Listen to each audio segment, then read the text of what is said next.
नमस्कार. उन्हाळा म्हटलं की काहीतरी थंड पिण्याची इच्छा होतेच. तर आज आपण बनवणार आहोत कलिंगडचा ज्यूस. इथे मी अर्ध कलिंगड बिया काढून छोटे तुकडे करून घेतलेले आहेत. आता आपण हे मिक्सरच्या भांड्यामध्ये काढून घेऊया.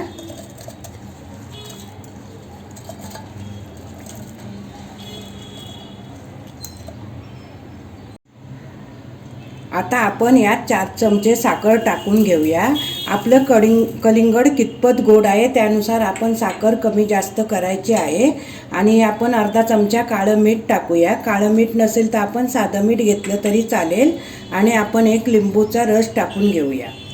आता आपण हे मिक्सरला फिरवून घेऊया.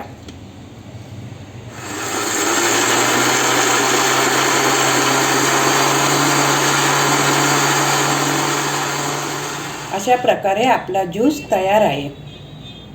आता आपण सर्व कसं करायचं ते बघूया. आता मी एका ग्लासामध्ये बर्फाचे तुकडे टाकून घेते.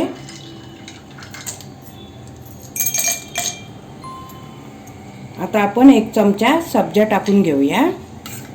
अर्धा तास मी सब्जा भिजत ठेवला होता. आता आपण यात ज्यूस ओतून घेऊया.